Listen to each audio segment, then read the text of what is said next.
Bonjour les amis, bienvenue sur la chaîne Physique, Chimie, Technologie. Moi, c'est M. Assemon. Je suis ici pour aider les élèves avec des exercices d'entraînement, de renforcement. Ce matin, j'ai un exercice à vous présenter, mouvement de rotation, moment d'une force.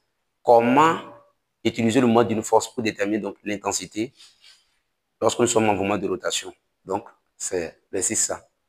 Avant qu'on ne démarre cet exercice, je dis d'abord un grand merci à tous mes abonnés. À ceux qui ne sont pas encore abonnés, merci également à vous. Abonnez-vous à ma chaîne pour ne plus rater. Mais c'est l'exercice de la classe de première. Voilà, merci beaucoup.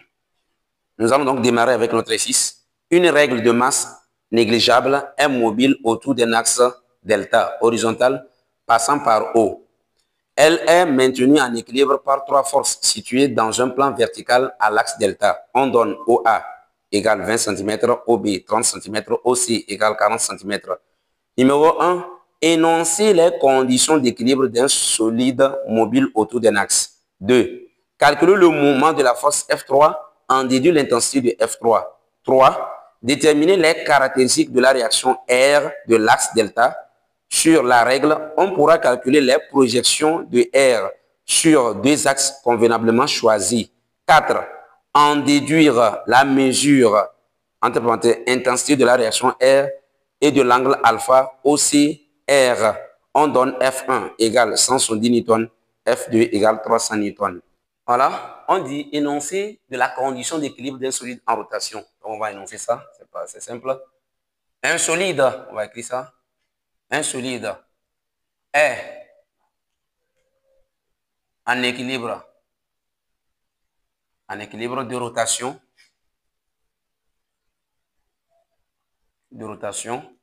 autour d'un axe delta si la somme des moments,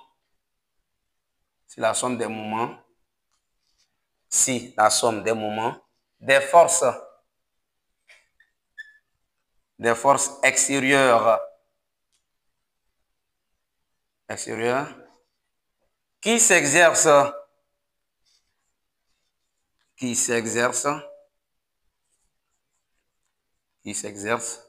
voilà, sur ce solide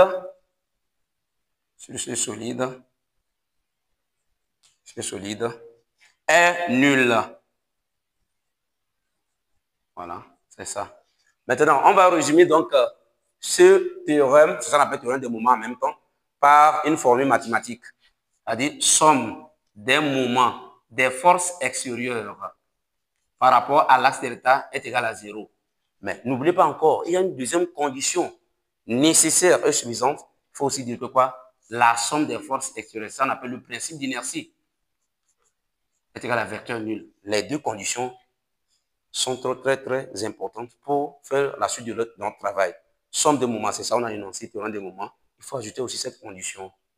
Merci beaucoup. Donc, nous allons continuer à la question numéro 2. OK? Ici, à la question numéro 2, on nous dit calculer le moment de la force F3 et en déduire l'intensité de F3. Donc, pour le faire, c'est simple. Il faut d'abord terminer le moment de F3. Regardez la figure. Nous devons calculer d'abord le moment des forces F1, F2, et à la fin, on va déduire F3. Donc, comment calculer le moment de F1, F2? Nous allons passer donc à la projection. Regardez ici. Nous allons faire donc une projection orthogonale ici. Nous allons passer également faire une projection orthogonale passant par l'axe de rotation avec la droite d'action des forces. Ici aussi, nous allons faire aussi une projection orthogonale.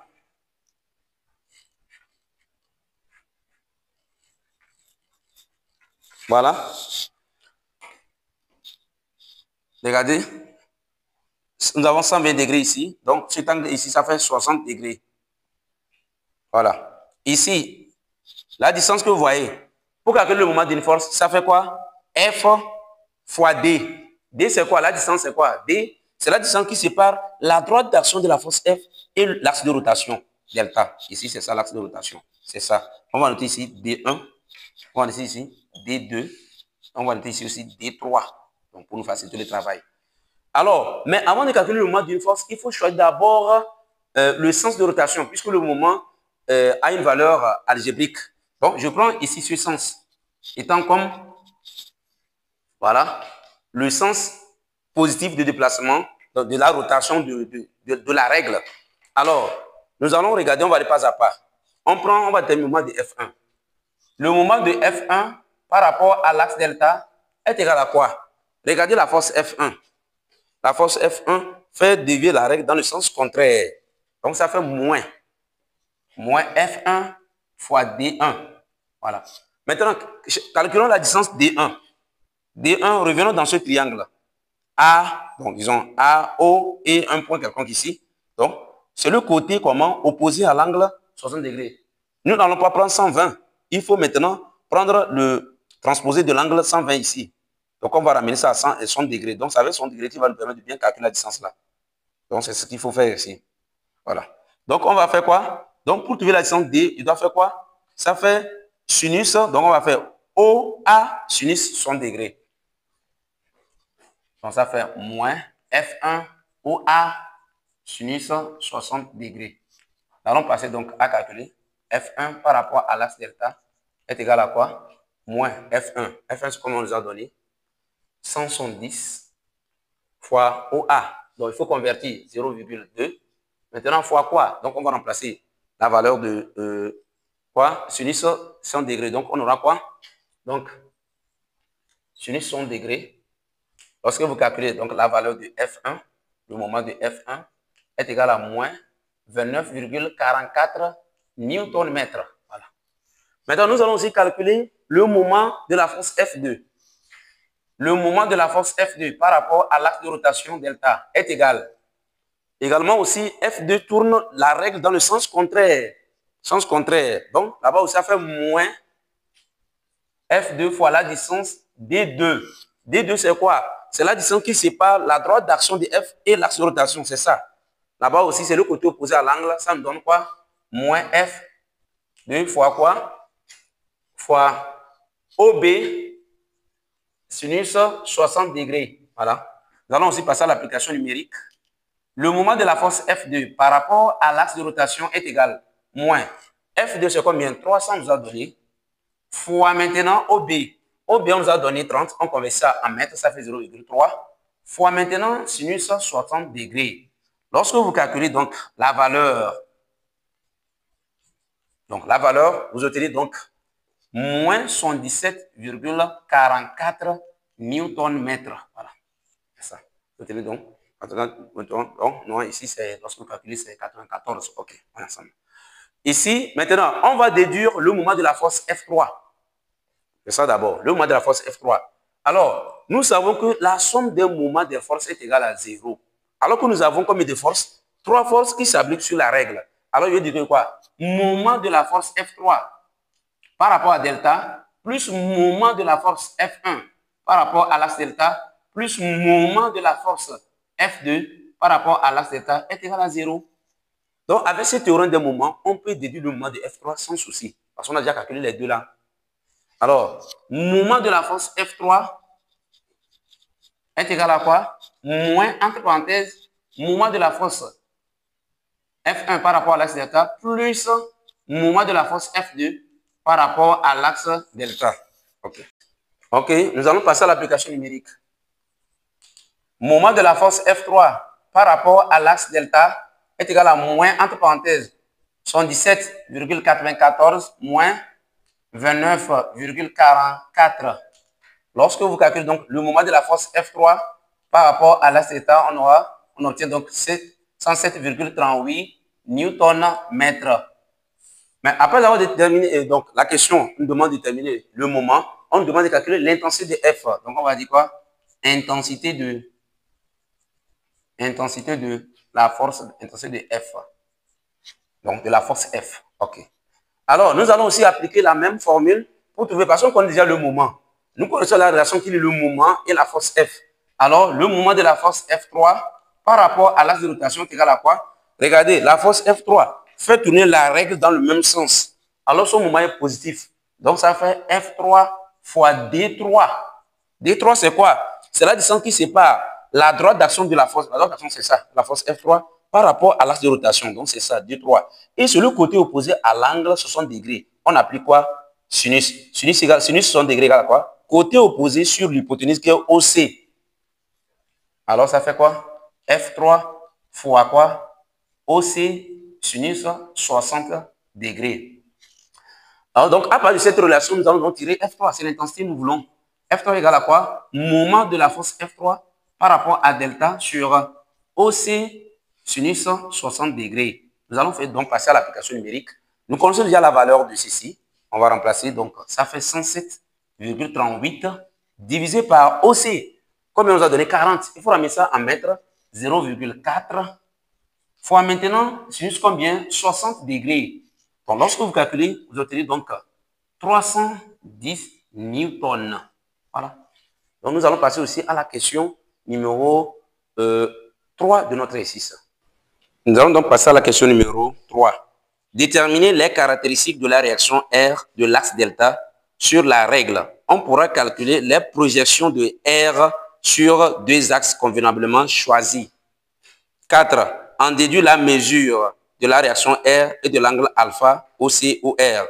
On donne F1 170 newtons, F2 300 newtons. Merci. Ok, donc pour déterminer les caractéristiques, quand on parle de déterminer les caractéristiques de la réaction R, c'est déterminer, on doit choisir un axe. Donc je considère que le O, c'est ça qui est ici, sur la règle. Quand on dit déterminer les caractéristiques de R, c'est déterminer les coordonnées dans un repère. C'est tout ce qu'on nous demande de déterminer. Donc Rx, Ry. Pour le faire, nous allons donc transposer, donc bien translater ces forces dans un repère ici. Si vous prenez la force F3, l'angle c'est combien? Ça c'est la règle, ça. L'axe des X considéré comme une règle. Donc F3, ça a combien de degrés? 60. Donc F3 se trouve ici. On peut tracer comme ça. F3 est ici. F3, donc ça fait 60 degrés. La force F2, quand vous regardez F2, c'est ici. Par rapport à la règle c'est l'axe des X en même temps. Donc par rapport à la règle, également on va dire aussi, ça va combien? 60 degrés. Maintenant, la force F1, ça fait 120 degrés. Suivez très bien. La force F1, ça fait 120 degrés. Mais quand vous regardez, vous allez, la force F1, c'est tout ça là. C'est 120 ça. Mais on ne peut pas, si on représente F1, F1 serait sur F3 également. Ça fait 120 degrés. Ça veut dire que la force F1 se trouve ici. Regardez, c'est ça ici. F1 se trouve. Donc, pour le faire, nous allons prendre le contraire. Donc, nous allons prendre moins F1 ici.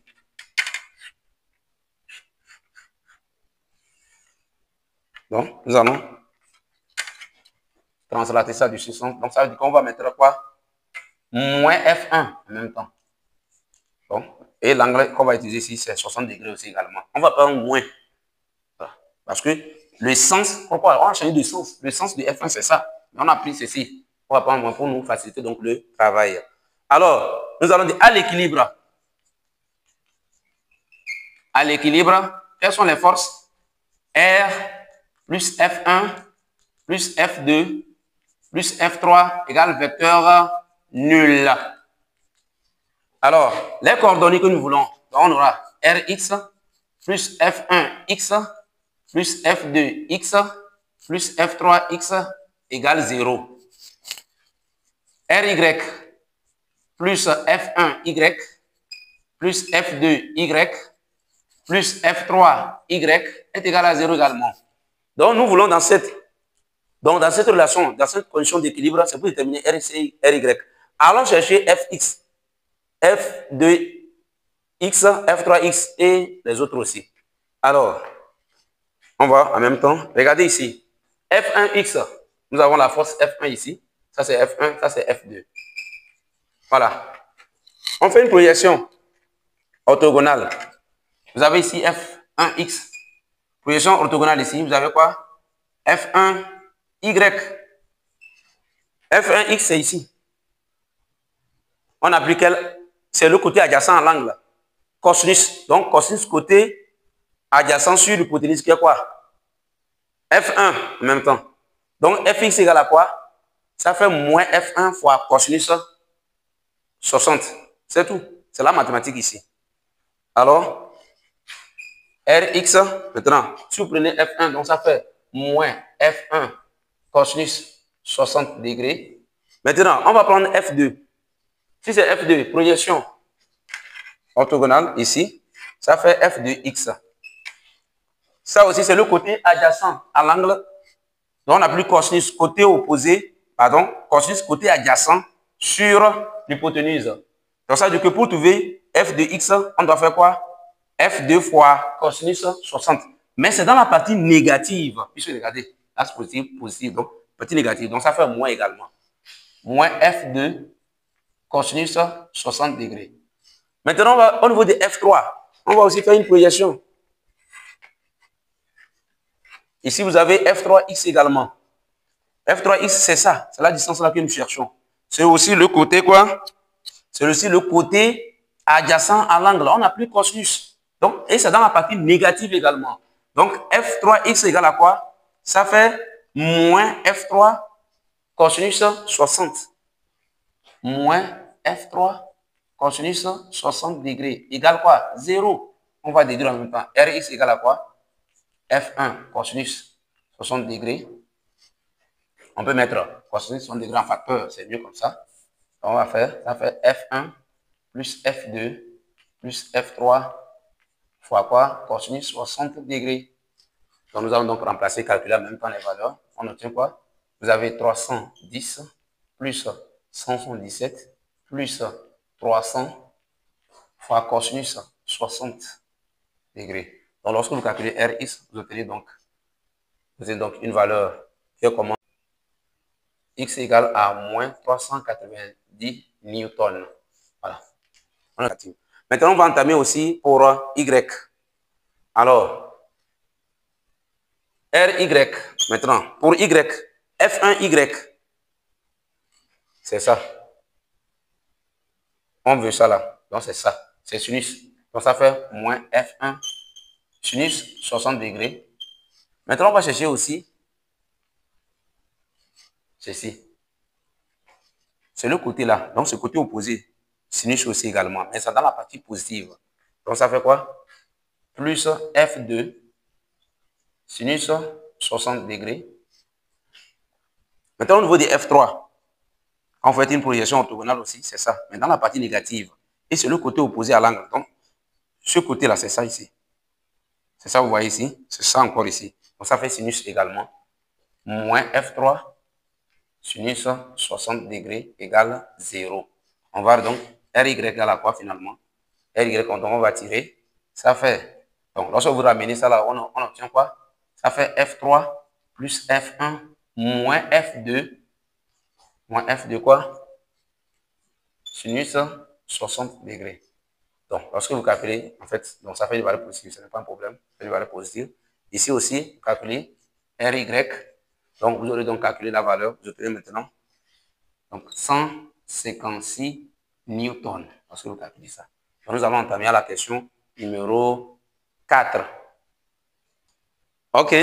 On dit de calculer la valeur de R et l'angle alpha formé entre OC et R. Donc, la valeur de R, nous avons déjà les coordonnées. Ça, c'est les caractéristiques ça, de R. Donc, on va dire quoi? R égale à quoi? Racine carrée de Rx carré plus Ry au carré. Donc, c'est-à-dire, racine carrée de quoi? 390 le tout au carré plus quoi? 156 le tout au carré. Bon, lorsque vous calculez, vous aurez donc 420 newtons. Maintenant, on va trouver l'angle. On demande de calculer l'angle. Regardez ici, on dit O était ici et nous avons C ici.